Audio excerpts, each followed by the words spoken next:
প্রিয় ছাত্রছাত্রীবৃন্দ, তোমাদেরকে অভিনন্দন জানাই। আজ সারা বিশ্ব করোনা ভাইরাসের আঘাতে জর্জরিত। আমরা অনলাইনে ক্লাসগুলো যখন নিচ্ছি, এটা বাধ্য হচ্ছি করোনা ভাইরাসের জন্যই। স্বাভাবিক জীবন বিপর্যস্ত। তাই শুরুতে প্রার্থনা করি করোনা ভাইরাস নিপাত যাক, বিশ্ব শান্তি ও স্বস্তি পাক। এখন আজকের আমি পদার্থবিজ্ঞান দ্বিতীয় পত্রের চলতরিতের উপরে ক্লাসটা নেব। আগেরবারও এই অধ্যায়ের উপরেই নিয়েছিলাম। আজকে লেকচার 2। আমরা আজকের একটা সরল সার্কিট নিয়ে ব্যাখ্যা করব। একটা সরল সার্কিট ব্যাখ্যা করলে অনেক কাজ করতে পারবে। আমরা একটা সরল সার্কিট আঁকি। সরল সার্কিটে একটা বহিস্থ রোধ থাকে, তার সাথে একটা তড়িৎ কোষ থাকে, একটা চাবি থাকে। এই হলো একটা সরল বর্তনী। এটাকে বলা হয় বহিস্থ রোধ। এটা নেগেটিভ চিহ্ন, এটা পজিটিভ চিহ্ন। এই দিকে কারেন্ট উৎপন্ন হয়, পুরো কারেন্টটা এই বর্তনী অতিক্রম করে।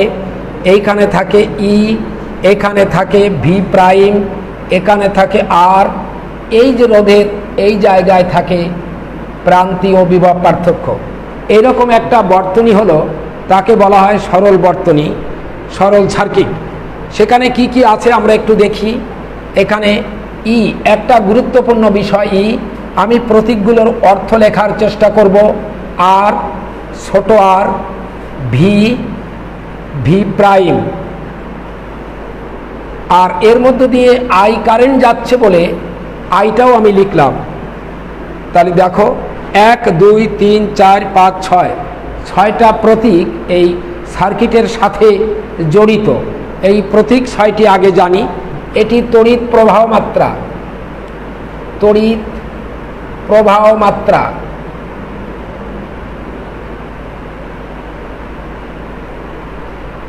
প্রবাহ মাত্রা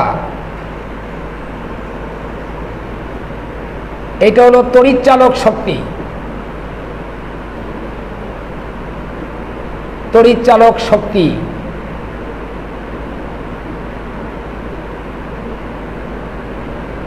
এটা বহিস্থ রোধ।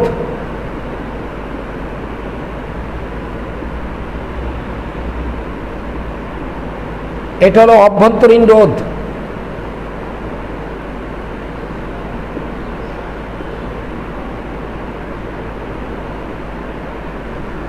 এটা হলো প্রান্তীয় বা প্রান্ত বিভব পার্থক্য।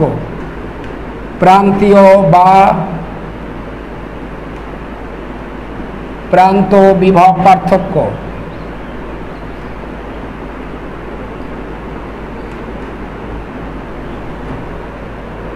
এটি নষ্ট বা হারানো বিভব পার্থক্য।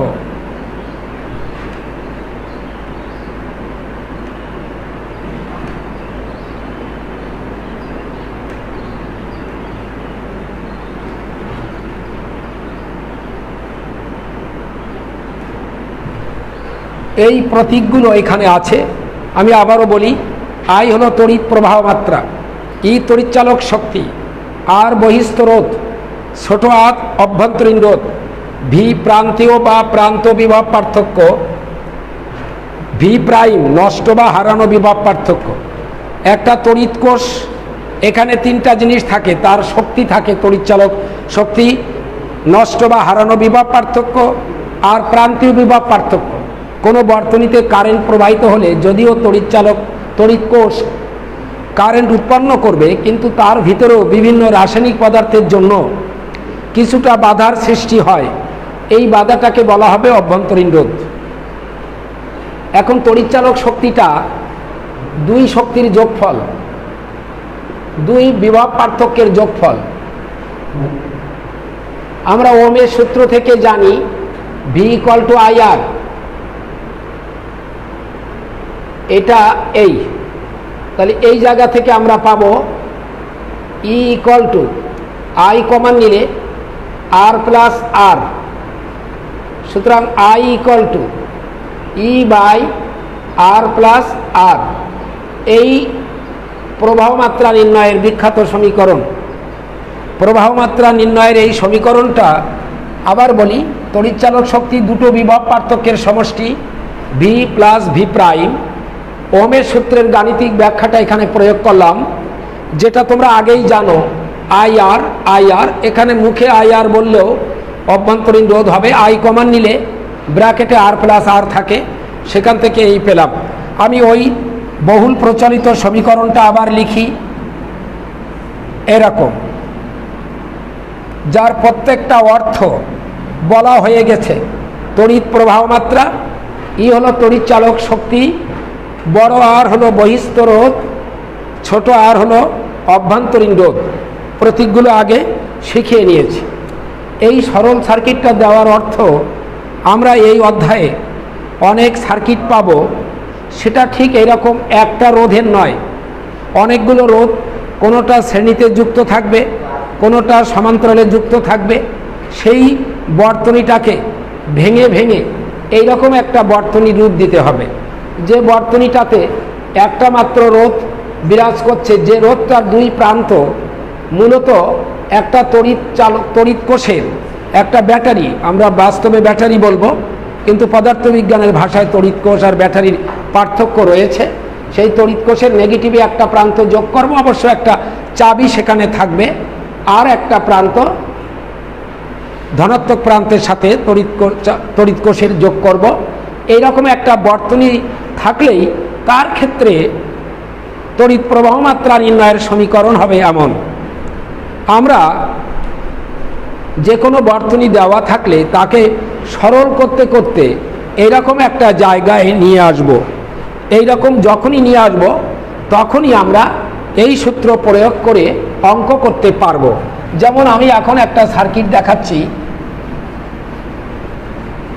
তার জন্য আমাদের প্রতিপাদন ছাড়াই কিছু সূত্র মুখস্থ করতে হবে।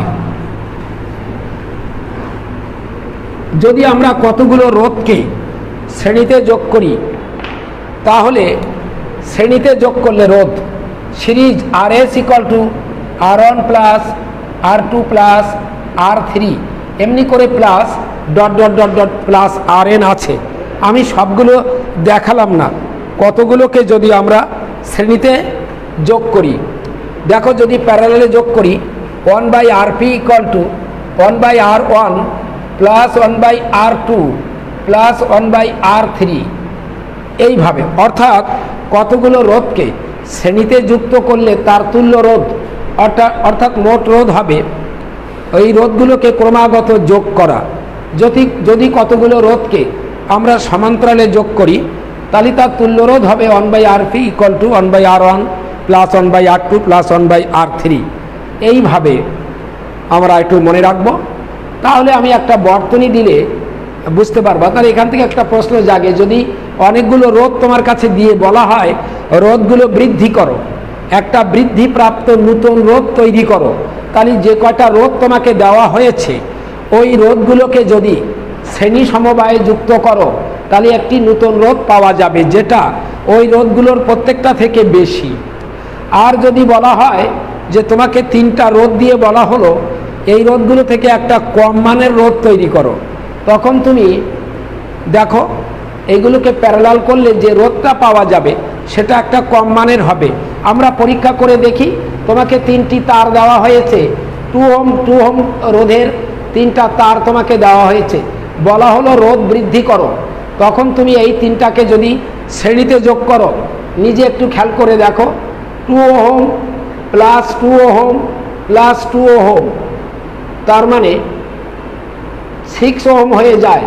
এই যে বর্তমান নতুন রোধটা ওই প্রত্যেকটা রোধ থেকে বেশি, দেখো প্রত্যেকটা রোধ থেকে বেশি। কাজেই তিনটি জানা রোধ তোমাকে দিয়ে যদি বলা হয় এই রোধগুলোর প্রত্যেকটা থেকে একটা বৃদ্ধিপ্রাপ্ত রোধ বের করো, সোজা কথা রোধ বাড়াও। রোধ বাড়ানোর কৌশল হলো ওই রোধগুলোকে শ্রেণী সমবায়ে যুক্ত করা। ঠিক একইভাবে এই তিনটি জানা রোধ তোমাকে দিয়ে বলা হলো একটি রোধ তৈরি করো যেটি এর থেকে কম মানের একটা রোধ তৈরি। তখন আমরা 1/RP-তে যদি এই রোধগুলো বসাই, একটু পরীক্ষা করে দেখো, এটি আজকের আলোচনার অন্তর্ভুক্ত না, প্রাসঙ্গিকতায় এই বিষয়টি চলে এসেছে। লসাগু 2, দেখো 1 প্লাস 1 প্লাস 1 আর এখানে 2 ওহম, অর্থাৎ 3/2 ওহম। এইদিকে কিন্তু 1/RP এটা আছে। সুতরাং RP = 2 ওহম বাই 3। দেখো 0.66, অনেকগুলো 66 হয়ে শেষে হয়তো 7 ওহম হবে। তার মানে আমরা বলতে পারি 0.67 ওহম। একটু পরীক্ষা করে দেখো, দেওয়া 3টি রোধ থেকে তুমি এমন একটা রোধ তৈরি করেছো যে রোধটার মান এই রোধের প্রত্যেকটা থেকে কম, অর্থাৎ একটা নতুন মানের রোধ হলো। আমি এই আলোচনাটা এনেছিলাম এই জন্য, কতগুলো রোধ থেকে বড় মানের একটা রোধ পাইতে গেলে শ্রেণীতে যোগ করতে হয় রোধগুলোকে, কতগুলো রোধ থেকে একটা ছোট মানের রোধ পেতে হলে রোধগুলোকে সমান্তরালে যোগ করতে হয়। এখন আমি একটা বর্তনী দিব। একটু আগে যে সরল বর্তনীটা ব্যাখ্যা করেছিলাম সেটা এরকম সরল বর্তনীর মতো না, একটু ভিন্ন প্রকৃতির বর্তনী। সেটাকে ব্যাখ্যা করে করে, সেটাকে সরলীকরণ করে করে ঠিক একটু আগের আঁকা শেখা সরল বর্তনীটার রূপ দেওয়ার চেষ্টা করতে হবে।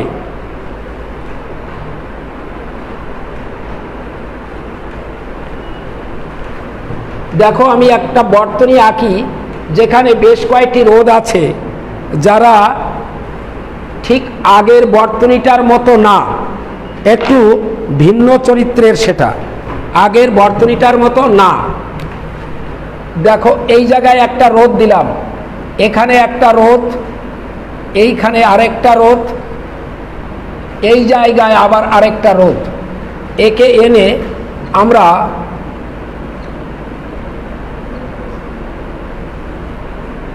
এইভাবে যোগ করে দিলাম। এটাকে আমি 10 ভোল্ট মানে E= আমি 10 ভোল্ট বলে দিচ্ছি। ছোট আর এর মান 0.2 ওহম। ভি প্রাইম তো আমার এখানে বের করতে হবে। এইটারে আমি 5 ওহম বলতে চাচ্ছি, এইটা 10 ওহম, এইটা 20 ওহম, এইটা 40 ওহম। একটা মজার ব্যাপার, আন্দাজে কিছু রোধ তৈরি করা। এটা 5 দিয়ে শুরু করে এর দ্বিগুণ এইটা, দেখো তার দ্বিগুণ এইটা, দেখো তার দ্বিগুণ এটা। এইভাবে একটা বর্তনী তৈরি করলাম, যে বর্তনীটা আগের মতো ছিল না। আগের মতো নেই, কিন্তু আগে সিম্পল একটা রোধ ছিল, আর তড়িৎ কোষ ছিল, চাবি ছিল, সব ঠিক ছিল, কিন্তু অনেকগুলো রোধ ছিল না, একটা রোধ ছিল। এখন সেখানে অনেকগুলো রোধ, এই অনেকগুলো রোধকে একটা রোধে পরিণত করতে হবে। তাহলেই দেখবা এই বর্তনীটি, এই সার্কিটটি আগের মতো সরল রূপ ধারণ করেছে। এখন আমি এই জায়গায় একটা এমনি স্মরণ করি, তড়িৎ কোষের মধ্যে থাকে তড়িৎ চালক শক্তি আমি দিয়ে দিয়েছি, অভ্যন্তরীণ রোধ তাও দিয়ে দিয়েছি, নষ্ট বা হারানো বিভব পার্থক্য, আর যে প্রান্তীয় বিভব পার্থক্য বলেছিলাম সবগুলো রোধকে নিয়ে, সেইটা কিন্তু এইখানে হবে। এইটা হলো প্রান্তীয় বিভব পার্থক্য। আগে শুধু একটা রোধের মাঝে দেখিয়েছিলাম সরল বর্তনী বলে, এবার বর্তনীটা একটুখানি কম সরল, সামান্য জটিল। আমি পুরো জটিল বলছি না, কারণ পুরো জটিল বর্তনী ব্যাখ্যা করতে হয় কিরশফের সূত্র দ্বারা, সেটি আজকের আমি আলোচনায় আনছি না। একটা বিষয় আমার জানাতে ইচ্ছে করছে, এরকম একটা প্রতীক আঁকলাম, এটাকে বলা হয় তড়িৎ কোষ। আমি সংক্ষেপে কোষ লিখছি, কোষ। যদি কতগুলো তড়িৎ কোষ, আমি তড়িৎ কথা লিখি, আবার বায়োলজির কোষ মনে করবে না। দেখো এই একটা তড়িৎ কোষ, এই আর একটা তড়িৎ কোষ, এই আর একটা তড়িৎ কোষ, তিনটাকে পাশাপাশি বসিয়ে দিয়েছি, তাহলে তিনটা পাশাপাশি হলো। এই তড়িৎ কোষের শক্তিটাকে বলা হয় 1.5 ভোল্ট। এটা হলো 1.5 ভোল্ট। আমি এখানে দেখো একটা, দুটো, তিনটা, 3 ডেরেক 4.5 ভোল্ট। এইটা কিন্তু তার শক্তি হয়েছে এত ভোল্ট। এইটা হলো ব্যাটারি, এটাকে আমরা ব্যাটারি বলবো। এই দুটো জিনিস, যদিও আমি এখানে 10 ভোল্ট দিয়েছি, একটা তড়িৎ কোষ লিখে 10 ভোল্ট দিলে হয় না, কিন্তু মনে করতে হবে যে অনেকগুলো তড়িৎ কোষের সমাহার যার শক্তি 10 ভোল্ট। এবার আরেকটা জিনিস এমন আছে, যদিও সেটা স্থির তড়িতের মধ্যে রয়েছে, এইটা হলো দুটো বাহু সমান, দুটো দাগ সমান, এই প্রতীকটাকে বলা হয় ধারক, ক্যাপাসিটর। এটা হলো ধারক। একটু শিখলাম, একটা ছোট, একটা খাটো, একটা লম্বা তড়িৎ কোষ। খাটোটা নেগেটিভ, মোটাটা পজিটিভ প্রান্ত, এবং এর কারেন্টগুলো সব এই দিক দিয়ে যাবে, এই দিক দিয়ে যাবে। এইটা বারবার আসছে বলে তিনটা জিনিসের পরিচয় আমরা জেনে নিলাম। এখন এই জায়গায় আমি কি কি চাইব, অনেক জিনিস চাইব। একটা সার্কিট দিয়ে আমাদের মস্তিষ্কের কোষে কোষে যেন সার্কিটের প্রবাহমান ধারা তড়িতের মতো প্রবাহিত হয়, অর্থাৎ আমরা অনেক কিছু করতে পারি, এরকম একটা বোধের জন্ম দেওয়াই আমার কাজ। এখানে আমি বের করব আই কত, অর্থাৎ মোট তড়িৎ প্রবাহ মাত্রা কত, তাই এই সার্কিট বিশ্লেষণ করে বের করার চেষ্টা করব। দেখো ভি, এইটা বের করব, অর্থাৎ প্রান্তীয় বিভব পার্থক্য, ভি প্রাইম বের করব। এবার এইটা থেকে আমি দেখাইনি, এখন দেখাচ্ছি। আই পরিমাণ কারেন্ট যেয়ে এই রোধটার মধ্য দিয়ে আই কারেন্ট সবটুকু চলে গেছে, যাওয়ার পরে এইখানে দুটো পথ পেয়েছে। একটা পথে চলে গেছে I1 পরিমাণ কারেন্ট, আর একটা পথে চলে গেছে I2 পরিমাণ কারেন্ট। এই I1 কারেন্ট এই জায়গায় এখনো I1 নামে আছে, এই জায়গায় এখনো I1 নামে আছে। এবার এখানে এসে সে আই নাম ধারণ করে এই 40 ওহমের মধ্যে চলে এইভাবে বর্তনী অতিক্রম করছে। মোট তড়িৎ প্রবাহ মাত্রা, মূল তড়িৎ প্রবাহ মাত্রা, শুধু তড়িৎ প্রবাহ মাত্রাও বলতে পারি আই। এখন এই সবগুলো আমরা বের করতে পারি। I1 কত তা বের করতে পারি, I2 কত তা বের করতে পারি। অনেকক্ষণ লাগলেও আমাদের একটা দ্বারা হয়ে যাবে। এই জায়গার বিভব পার্থক্যটা বের করতে পারি আমরা। এই জায়গার ভিন্ন নাম দেব আমরা, ভিন্ন নাম দিলাম, কারণ এখানে ভি, এখানে ভি প্রাইম, তাই আমি কোনো প্রাইম নাম দিচ্ছি না, V1। মনে রেখো, সমান্তরালে যদি কোনো রোধ যুক্ত থাকে, যতগুলো রোধ সমান্তরালে যুক্ত থাকে তাদের প্রত্যেকের দুই প্রান্তের বিভব পার্থক্য একই থাকে। এই V1 বিভব পার্থক্যটা 10 ওহম রোধের দু প্রান্তের বিভব পার্থক্য। এই V1 বিভব পার্থক্যটা 20 ওহম রোধের দু প্রান্তের বিভব পার্থক্য। যদি এইখানে আরেকটা 30 ওহম মানের রোধ থাকতো, তারও দুই প্রান্তের বিভব পার্থক্য V1 হতো। ধারাবাহিকভাবে আমি এগুলো বের করার চেষ্টা করব। তাহলে আমাদের এই জিনিসগুলো জানব। এখন দেখো এই বর্তনীটা কি অবস্থায় আছে। আমি এই রোধগুলোর একটা নামকরণ করে নেই, রোধগুলো দেওয়া ছিল না। এমন উদ্দীপকে রোধগুলোকে R1, R2, R3, R4 এই সব নামে নামকরণ করা অনেক ক্ষেত্রেই থাকে না। সেক্ষেত্রে তোমরা সার্কিটটা তোমার খাতায় এঁকে তাদের ধারাবাহিকভাবে নামকরণ করবা। এটা R2, এইটার নাম দিলাম R3, এইটার নাম দিলাম R4।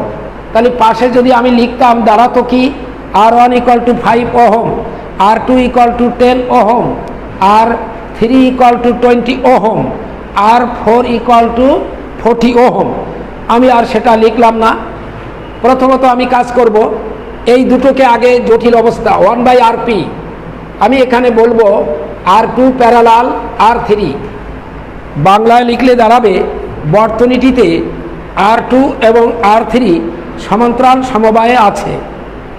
আমি এটা সংক্ষেপে লিখেছি R2 প্যারালাল R3। অতএব 1/Rp = 1/R2 প্লাস 1/R3। আমরা এই মানগুলো বসাই। 10 ওহম, 20 ওহম, 20, 2 প্লাস 1 ওহম। এখানে 1/Rp আছে, 1/Rp এই। তাহলে এই জায়গা থেকে আরপিটা কি দাঁড়াবে উল্টালে? এখনও আমি উল্টাচ্ছি না। 1/Rp = 3/20 ohm. সুতরাং Rp = 20 ohm by 3, 20 ohm by 3। তার মানে 6 পয়েন্ট, পুরাটা আমি আর লিখলাম না, 6.66667 ওহম। তার মানে 6.67 ওহম হলো এই দুটো মিলে আরপি নাম ধারণ করলো, তখন এই বর্তনীটা দাঁড়াবে, আমি ছোট করে আঁকবো, এই বর্তনীটা দাঁড়াবে এমন, এটা R1 আগে থেকে আছে, এরা দুজনে মিলে আরপি হয়েছে, আরপি আগে থেকে R4 আছে, R4 থাকলো। দেখো বর্তনীটা আস্তে আস্তে সরলতার দিকে এগিয়ে যাচ্ছে। এই বর্তনীটা তখন এরকম হলো, নিশ্চয়ই বুঝতে পারছো এই দুজন রোধ একত্রে মিলে আরপি নাম ধারণ করে একটি রোধে পরিণত হলো। এই রোধগুলো এখন সব শ্রেণীতে আছে। শ্রেণীতে থাকার একটা বুদ্ধি, এই ব্যাটারির এখান থেকে দুটো তো তার দিয়ে তাদের দুই মাথা খুলে সোজা করলে রোধগুলো সব এক লাইনে চলে। এটা চাবিকে, এখানে বারবার আমি মানগুলো লিখছি না, দেখো এরা তিনজন শ্রেণীতে আছে। আমরা বলবো R1, আরপি ও R4 শ্রেণী সমবায় আছে। মুখে আমি অনেক বলবো, লিখছি কম, শ্রেণীতে আছে। কাজেই তুল্য রোধ শ্রেণীতে আছে, কাজেই তুল্য রোধ RS = R1 + R2 + R3। দেখো আমি মুখে বলেছি R1 + R2 + R3, কিন্তু বাস্তবে এখানে R1 এর জায়গায় কাকতালীয়ভাবে R1 আছে, ওকে। R2 যেটাকে আমি মুখে বলছি আসলে সেটা R2 নয়, আরপি। আমি মুখে যেটাকে R3 বলছি সেটা R3 নয়, R4। এবার এই মানগুলো বসালে 5 ওহম, এরা দুজনে মিলে কিন্তু আরপি 6.67 ওহম, R4 মানে 40 ওহম। তোমরা একটু যোগ করে দেখো, 40 আর 5 45, 45 আর 6 হচ্ছে 51.67 ওহম, 51.67 ওহম। অর্থাৎ এই বর্তনীটাতে এখন মোট রোধ হয়েছে 51.67 ওহম। এই রোধটা মোট পাওয়া গেছে বর্তনীটাতে। এখন এই বর্তনীটা সরল হয়ে গেছে, কিন্তু আমি ওই জায়গার লাইনগুলো মুছে বর্তনীটা তৈরির চেষ্টা করব, দেখবা যে বর্তনীটা একটা সরল রূপ পরিগ্রহণ করেছে। এই বর্তনীটাকে এইখানে আমি ছোট করে আঁকছি, এই যে = এরা তিনজন মিলে একজন হয়েছে, নাম RS, তিনজন মিলে একজনে পরিণত হয়েছে RS। দেখো তড়িৎ কোষ, চাবি, প্রতীকগুলো আমি বারবার লিখবো না, আগেই বলেছি। দেখো তো আমার সরল সার্কিটটা ছিল যেমন তেমন হয়েছে। সরল সার্কিটটাতে এই জায়গায় RS বলে কোনো প্রতীক ছিল না, কোনো রোধ ছিল না, ছিল R, ওই Rই তো RS। এখানে সার্কিটটা তো অবিকল সরল বর্তনীর সরল ছিল না, তাই একে সরলীকরণ করার জন্য এমন হয়ে গেছে।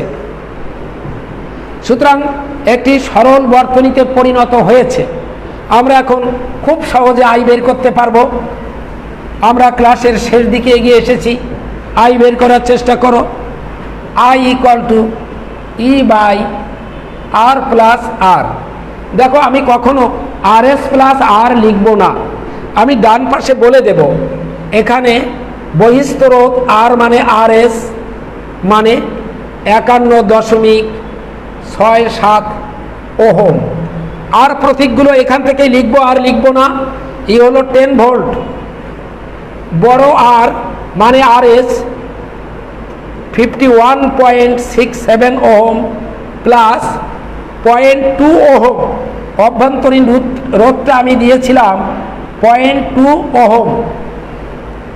এখানে দাঁড়াবে 10 ভোল্ট বাই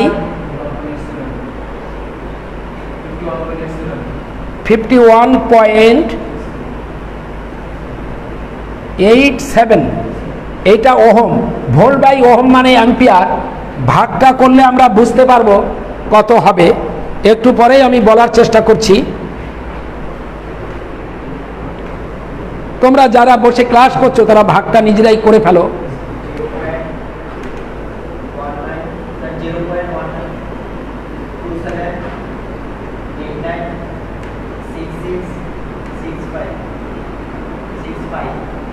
এতটা অ্যাম্পিয়ার হয়েছে, আমি এত রাখবো না।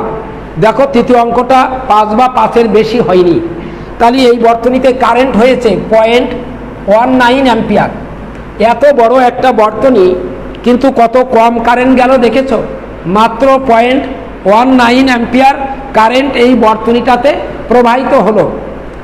এখন সরল করতে করতে আমি যে সরলীকরণ সার্কিট পেয়েছিলাম সেটা মুছে দিলাম। তোমরা একটু এখানে খেয়াল করো, সবাই খেয়াল করো। এই যে 0.19 অ্যাম্পিয়ার কারেন্ট, এখানে একটু লিখে রাখলাম 0.19 অ্যাম্পিয়ার কারেন্ট। এখান থেকে যে এই রাস্তা অর্থাৎ R1 এর মধ্য দিয়ে সম্পূর্ণ কারেন্টটা গেছে, কাজেই 5 ওহমের মধ্য দিয়ে যাওয়া কারেন্ট হলো 0.19 অ্যাম্পিয়ার। দেখো উপায় তো নাই, 1.19 অ্যাম্পিয়ার কারেন্টের সবটুকুই R1 এর মধ্য দিয়ে যাওয়া লাগবে।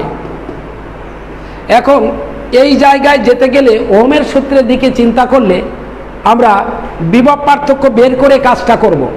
অন্যভাবে বের করা যায়, আমি বিভব পার্থক্যটা বের করি।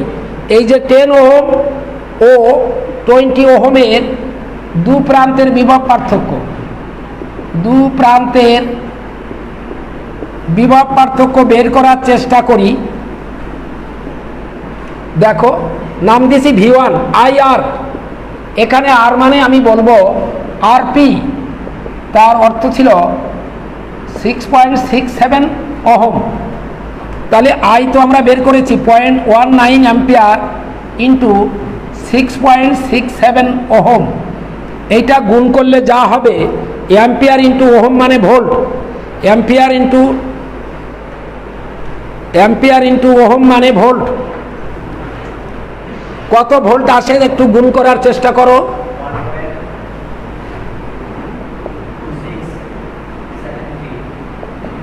আর লিখলাম না, আরো আছে এত ভোল্ট। অর্থাৎ এরকম থাকুক, বিভব পার্থক্যটা একটু বেশি মাত্রায় রাখি। 1.2673 নিয়মতান্ত্রিক হতো 1.27 ভোল্ট, নিয়মতান্ত্রিক হতো 1.27 ভোল্ট। আমি একটু পুরাটা রাখলাম। এবার R1 এর মধ্য দিয়ে যাওয়া বিভব পার্থক্য V1 ইকুয়াল টু R1 এর মধ্য দিয়ে যাওয়া কারেন্ট, R1 এর মধ্য দিয়ে R2 মানে 10 ওহম, R2 মানে কি 10 ওহমের মধ্য দিয়ে প্রবাহিত তড়িৎ প্রবাহ মাত্রা I1 ইকুয়াল টু, দেখো V ইকুয়াল টু IR, ওহমের সূত্র V ইকুয়াল টু IR, তাহলে I equal to V by R, V by R, V1 by R2। এখানে লক্ষ্য করো I1 নাম দিয়েছি, আমি I2 নাম দিতে পারতাম। V1 হলো 1.2673 ভোল্ট বাই R2 হলো 10। এই ভাগটা সহজ, 0.1273 অ্যাম্পিয়ার। অর্থাৎ 10 ওহম রোধের মধ্য দিয়ে এতটা কারেন্ট গেছে, নিয়মতান্ত্রিক লেখা যায় 0.13 অ্যাম্পিয়ার। আমি একটু বেশি মাত্রায় রাখছি। তুমি যদি লেখো 0.13 অ্যাম্পিয়ার কারেন্ট 10 ওহম রোধের মধ্য দিয়ে প্রবাহিত হয়েছে, অসুবিধা নেই কোনো, এটা একটা। এবার দেখো, এবার R3 মানে দেখো তো, R3 মানে 20 ওহমের মধ্য দিয়ে যাওয়া কারেন্টের নাম দিয়েছে I2 হবে V1 বাই যা রোধ R3, কোন সূত্র V ইকুয়াল টু IR, তাহলে I equal to V by R। দেখো V1টা কত 1.2673 ভোল্ট বাই R3টা কত 20 ওহম। এটা একটু ভাগ করতে হবে, ভোল্ট বাই ওহম মানে অ্যাম্পিয়ার।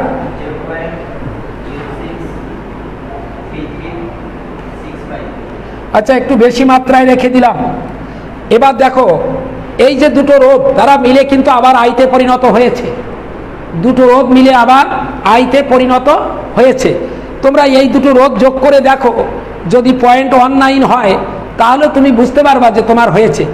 আগের কারেন্টটা কত ছিল, ওই কারেন্টটা একটু আগে যে 10 ওহমের মধ্য দিয়ে যে কারেন্ট ছিল সেইটা আর এইটা যোগ করে দেখো, দুটো যোগ করলে ঠিক 0.19 ওহম হয়। সামান্য একটু সময় বেশি নিতে হচ্ছে, সামান্য, এখানে একটা ফিনিশিংয়ের জন্য।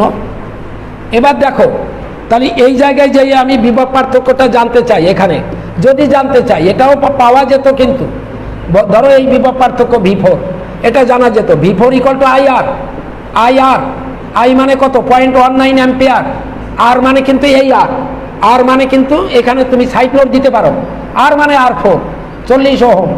দেখো তো এইটা গুণ করলে যা হবে অত ভোল্ট, সামথিং ভোল্ট হবে এটা। এইটার দুই প্রান্তের বিভব পার্থক্য 7.6 ভোল্ট। এই জায়গার বিভব পার্থক্যটা একটু কৌতূহলী হয়ে এই জায়গার বিভব পার্থক্যটা দেখো তো, নাম দাও, ভিন্ন নাম দিতে হবে। V1 দেওয়া হয়ে গেছে, V থিওরিতেই আছে, V প্রাইম আছে, V4 ব্যবহার করে ফেলেছি, হিসাবে V1 দেওয়া উচিত ছিল। আমরা একটুখানি কাজ করি, V1 প্রাইম কারোর সাথে মিলছে না, তাহলে V1 প্রাইমটা হবে IR, আর দেব, কিন্তু আর মানে কিন্তু এখানে R1 সমান 5 ওহম। দেখো তো 0.19 অ্যাম্পিয়ার ইন্টু 5 ওহম, এটা যা হয় 5 × 95,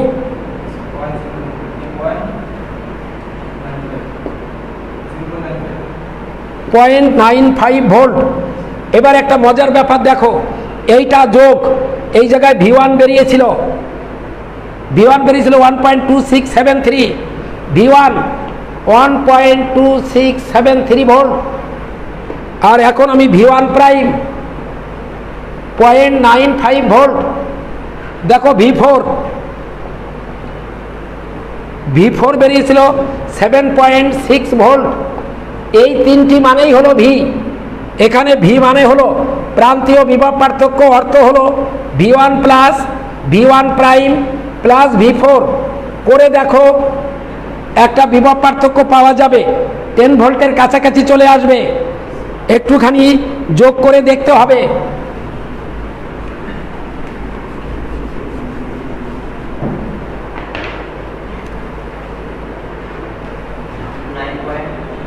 এটা যোগ করে সবগুলো বসাই, এই জিনিসগুলো যোগ করলে 9.8173 ভোল্ট। আর নিলাম না, আমি 4 অঙ্ক পর্যন্ত রাখলাম, অর্থাৎ এই প্রান্তীয় বিভব পার্থক্য। অন্য কায়দায় এই প্রান্তীয় বিভব পার্থক্য বের করা যায়। এই দেখো, I মানে এখানে, আর মানে RS কত ছিল, I মানে 0.19, RS এর মানটা যে কত ছিল, RS এর মানটা কত ছিল এখানে সেটা বসাতে হবে। বসালে দেখবা এইটা হবে 9.8173।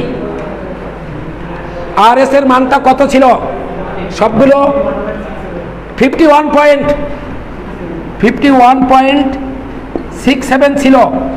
এইটা গুণ করে দেখো 51.67 ওহম গুণ করলে দেখবা এই মানটার কাছাকাছি একটা মান পাওয়া যাবে, ওই যে 9.8173 ভোল্ট। দেখো আমি ভাগ করে যে বিভব পার্থক্য বের করে, প্রান্তীয় বিভব পার্থক্য বের করেছিলাম, একত্রে সেই জিনিসটাই পাওয়া গেল। তাহলে এখন একটু কথা, তো 10 ভোল্ট কমে গেল কেন কমে যাওয়ার কারণ দেখো, আমরা এখন V প্রাইমটা বের করিনি। V প্রাইমটা বের করে দেখো, V প্রাইম = IR, I হলো 0.19 অ্যাম্পিয়ার, আর হলো 0.2 ওহম। এইটা গুণ করলে 19 × 2 = 38, 0.038 এত ভোল্ট।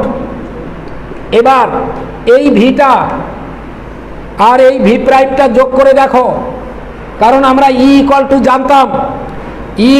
জানতাম V প্লাস V প্রাইম, ওই V প্রান্তীয় বিভব পার্থক্য নষ্ট বা হারানো বিভব পার্থক্য ভি প্রাইম দুটো যোগ করে 10 ভোল্টের যথেষ্ট কাছাকাছি চলে আসবে। 9.8173 ভোল্ট যোগ 0.038 ভোল্ট, যদি আমার কোথাও ভুল না যেয়ে থাকে তাহলে এই দুই যোগফল অবশ্যই 10 ভোল্টের কাছাকাছি হবে। ওই কাছাকাছি হয়, আরও বেশি মান রাখতে হতো। 9.8185 বলছো কেন? 9.8173 আর এইটা যোগ করলে 0.038, যাই হোক 9.8, এই তো 10 ভোল্টের যথেষ্ট কাছাকাছি চলে আসছে। এইভাবে এই ধরনের সার্কিটের অঙ্কের সত্যতা আমরা পরীক্ষা করতে পারি। একটু বলে রাখি, এটি একেবারে যে সরল সার্কিটটা শিখিয়েছিলাম তার থেকে একটুখানি জটিল। সরল সার্কিটে একটা মাত্র রোধ থাকে আর এতে অনেকগুলো রোধের সমাহার রয়েছে। এই জাতীয় সার্কিটগুলো ওহমের সূত্র দ্বারা ব্যাখ্যা করা যায়। আমি ওহমের সূত্র দ্বারা এটা ব্যাখ্যা করেছি, কিন্তু এমন কিছু জটিল সার্কিট থাকে যেগুলোর ব্যাখ্যা করতে যেয়ে, অর্থাৎ বিভিন্ন রকম মান বের করতে যেয়ে তুমি সমস্যায় পড়ো, সেগুলোকে কিরশফের সূত্র দ্বারা ব্যাখ্যা করতে হয়। অনেক সময় আমরা মনে করি কিরশফের সূত্র কিসের প্রয়োজন, ওহমের সূত্র তো আছে। ওহমের সূত্র দ্বারা সাধারণ সার্কিটগুলো ব্যাখ্যা করা যায়, জটিল প্রকৃতির সার্কিটগুলো ব্যাখ্যা করার জন্য কিরশফের সূত্র লাগে। এই যে দুই রোধের মধ্য দিয়ে কারেন্ট বের করলাম, এটা আরেকটা নিয়মে বের করা যায়, পরের দিন আমি সেটা করব, আজকে আর নয়। তোমরা সবাই এই সার্কিটের অঙ্কগুলো করার চেষ্টা করবা। সবাইকে অনেক অনেক ধন্যবাদ জানিয়ে এখানে আমার ক্লাস শেষ করছি।